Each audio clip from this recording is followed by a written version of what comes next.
Okay, this next section is called seventh chords.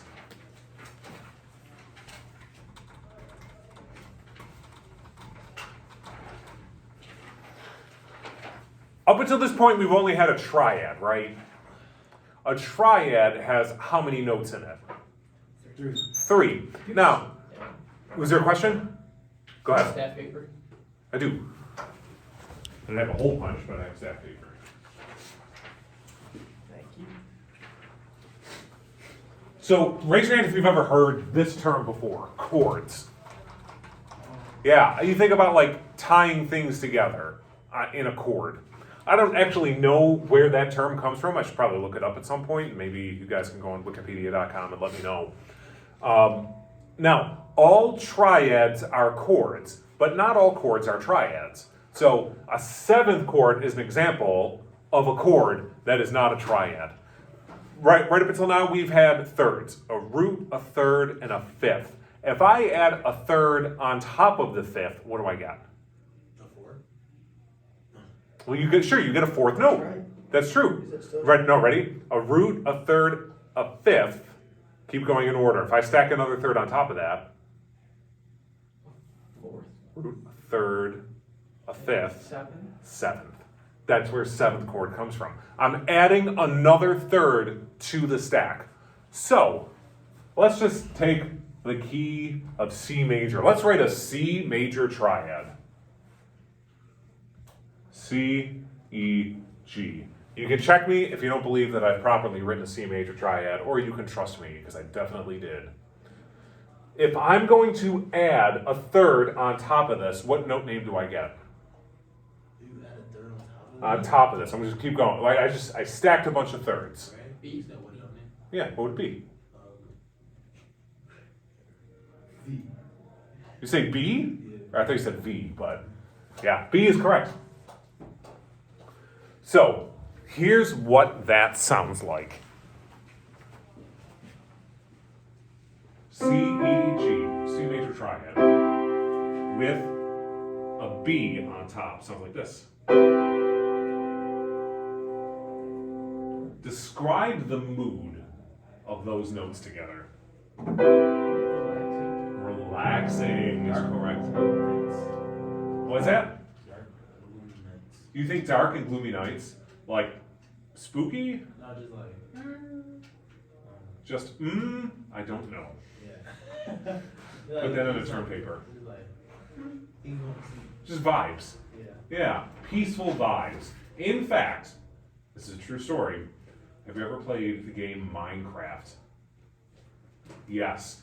Minecraft, we're going to label this chord in a second because it's a very specific brand. It's a very specific flavor of seventh chords, like we have flavors of triad, major, minor, diminished, augmented. There's a very specific flavor of seventh chords that's used very particularly in the opening of Minecraft. Major triad with the seventh.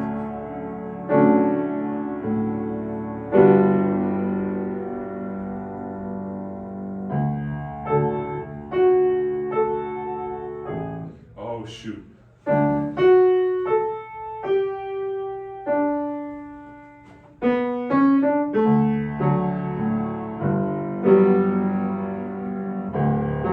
Play a piece of music that uses this too.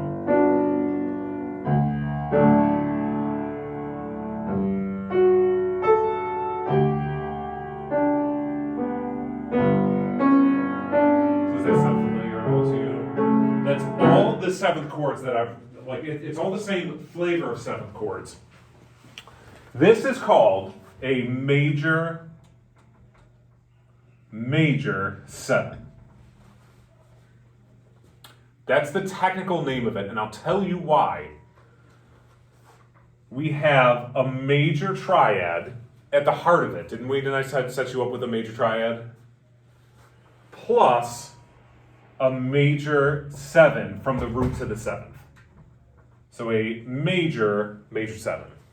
So if it was minor, would it be minor? That's a great, that's actually, we're going to get to that flavor. The next most common is a major minor seven. So I have a major triad at the heart of it, C, E, G, plus a minor seventh from the root to the fifth, from the root to the seventh, and it has another name that's super important. It's not this triad. This chord, seventh chord, sounds like this: major triad, minor seventh. It's like a powerful magnet, isn't it? Do you hear that draw? I'll play the major minor seventh chord again. And then, like, I've resolved it. The major minor seven has another name that I'll get to in a second, but it's a magnet. It's a question that has to be answered. And if it goes unanswered, it'll bug the heck out of you for the rest of the day. So there's a very famous soul song that starts off with a major minor seven. At first I was afraid, I was petrified. You know that song? How do I believe that you by my side? Oh, I will survive. You know that song? Yeah. But it starts off with this.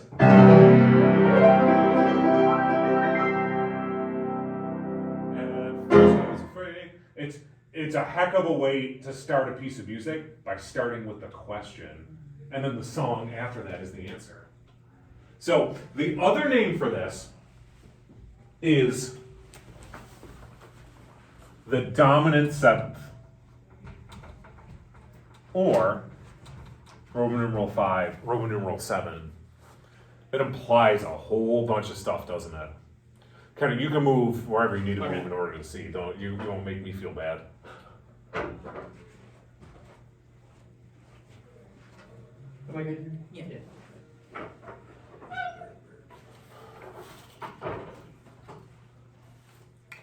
Next, just let me know if I'm going too fast for you.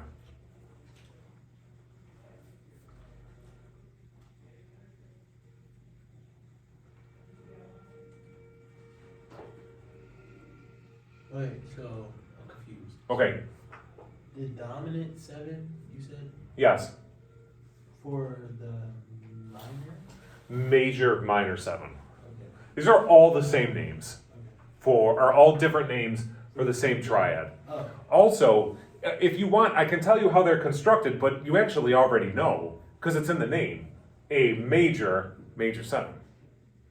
It's a major triad plus a major 7th. So major 7. so But if you want me to give you the formula, I can.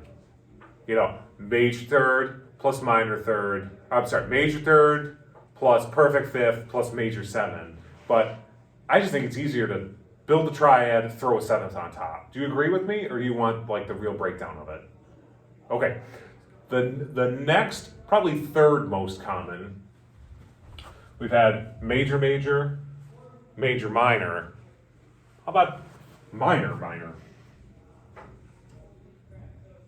how do we determine if it's major minor seventh or minor seventh? By looking at the triad at the bottom. So we have a C to an E flat to a G, that's a minor triad, Right. plus a minor 7th on top. Oh. So this is a minor 7.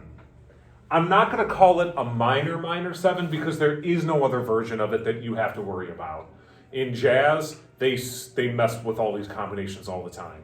But this isn't a jazz theory course, so I'm not gonna go through it. We're just gonna keep it super basic.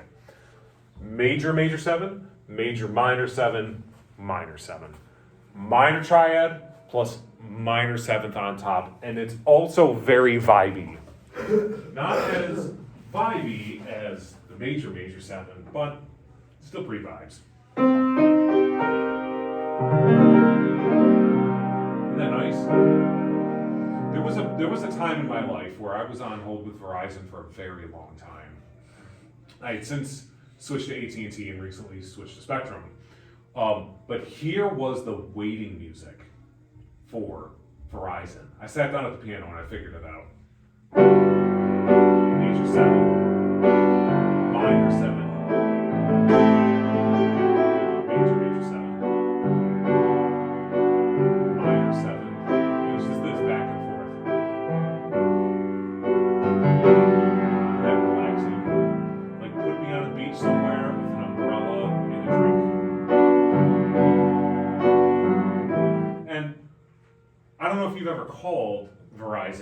AT&T in your life. Do you ever typically call a place like that because you're super happy with your service and your bill? No. Usually you're irate. You guys just like upped my bill by $40 without telling me, or some other problem. Maybe, just maybe, they're trying to play calming waiting music so that you don't drop the F word too many times at the poor minimum wage employee on the other end.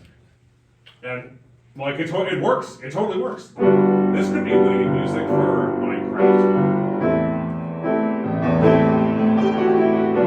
You would never put this waiting music at the beginning of Call of Duty in the lobby because it's not supposed to be a calming game. Minecraft is supposed to be just like the most exciting thing that happens are like these little zombies that pedal along at 2 miles an hour that you can easily avoid. That's the most exciting end. So it's sort of like calming music. That's on purpose. Composers, music writers, they know this and they use it strategically. Seventh chords are just a little bit more complicated, but they're a little bit more potent flavors too. Everybody loves vanilla ice cream. That's a major triad. There's nothing wrong with vanilla ice cream. In fact, it's my favorite. People love chocolate ice cream, a minor triad. What if you wanted mint chocolate chip? Mint is it's a different flavor. Chocolate is a different, but put it together, it kind of works, doesn't it? Am I putting you in the mood for mint chocolate? Mint chocolate chip is a superior ice cream flavor. That's what these are. You're adding combinations of flavors, and I'll prove my point to you. Let's go to, I don't know, this minor seventh. This is a minor triad. You know that. But look at here. You can trust me or you can fact check me, it's up to you. An E flat to a G is a major third. A G to a B flat is a minor third. So what kind of triad is right here? Ignoring that bottom note. What's a major third plus E flat to B flat, a perfect fifth? It's a major triad. I have superimposed, not me, somebody way before me has superimposed a minor triad, a major triad over a minor triad, and it blends. Look over here. C, E, G, that's a major triad. E, G, B natural, this is a minor triad. So you're superimposing a major and minor triad right on top of each other. It's a blending of flavors. That's what the seventh chords are. So knowing how to use them in music writing is, it's super smart of those people. Let's move on. I've got 2 more examples of seventh chords for you. Okay, 2 other flavors. We've had major, major, major minor, minor. We give you diminished. So C to an E flat, to a G flat, to a B flat. This is, the symbol is this. And these are way more, like a step in difficulty above this. This is called half diminished, and I'll show you why. So C to an E flat to a G flat is what kind of triad? It's a diminished triad. Now, look here. E flat to a G flat to a B flat. Do you think you know what it is? Minor.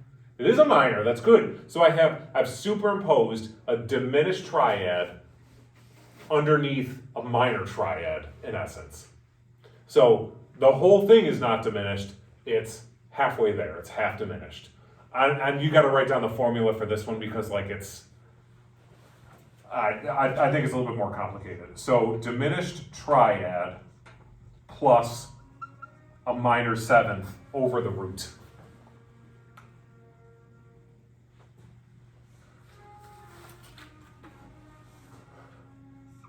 The final flavor. Minor, major? Nope. That's an interesting jazz chord that we won't get to here. What is the first thing minor though? I mean, Is the first thing minor. because the first. Here? Or here? No, there. Here. diminished triad plus minor 7. Diminished triad. Yeah, right. C, E flat, G flat, boom, that's a diminished triad. Okay. The last flavor is this. This is a fully diminished 7. This is all it gets halfway there, that's all the way there. It's a diminished triad plus a diminished 7. And really what this is, you just stack up minor thirds.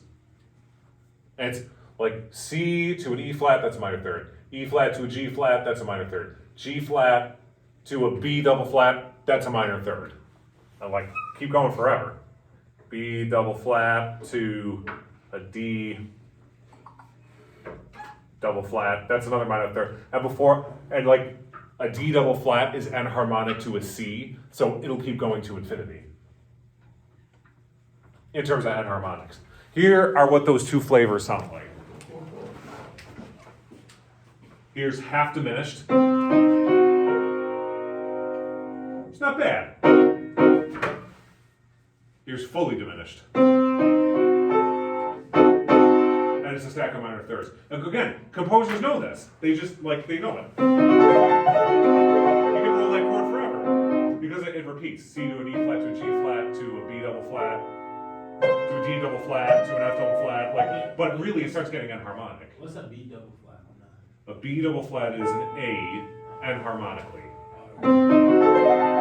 But you can, like, if you were to look at my hands, I'm playing the same keys. You are. I am.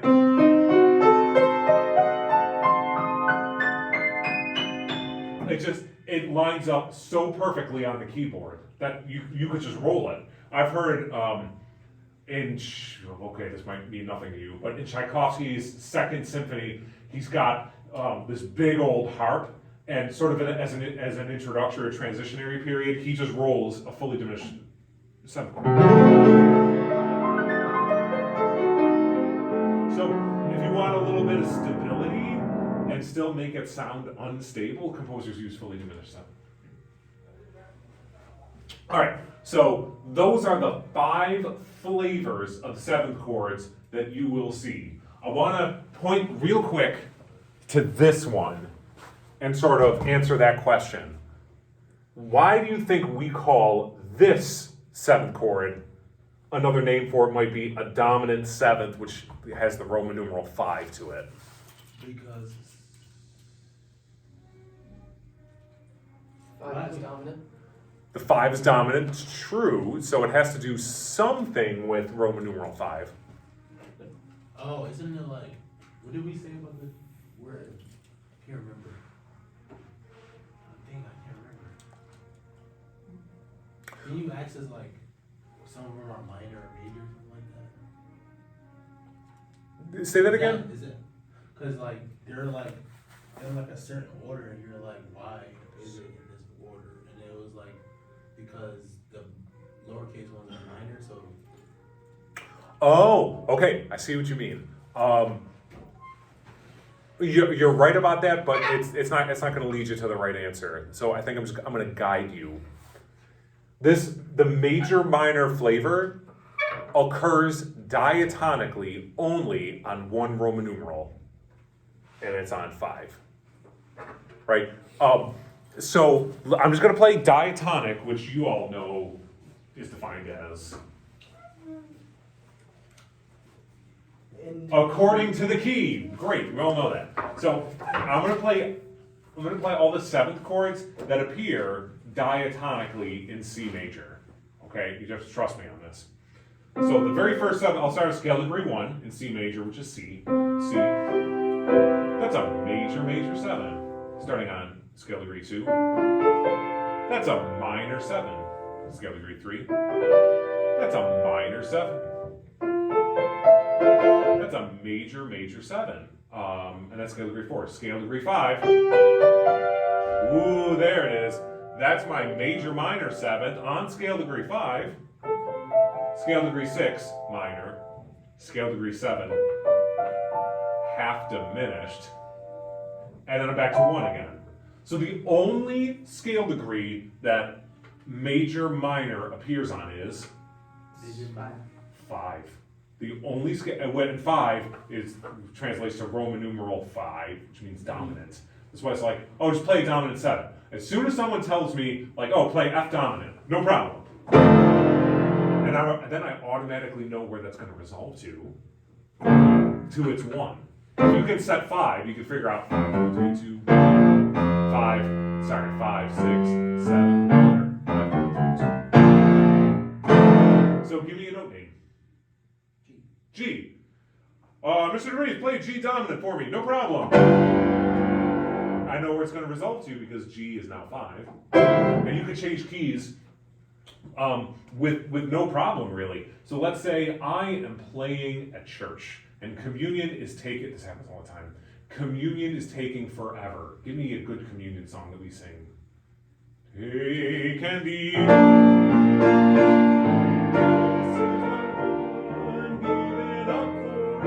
The choir is done singing, we're out of verses, they need to go to communion. I got time to fill. Why don't I just make that chord I landed on a major minor 7 and change keys?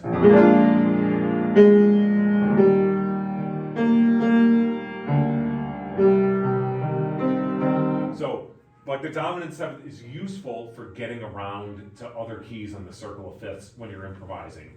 Maybe that means something to you, maybe you'll use it somewhere in your musical life, maybe not. But what I want to play for you now is an example of vibey 7th chords, which would be a great name for a smooth jazz band, don't you think?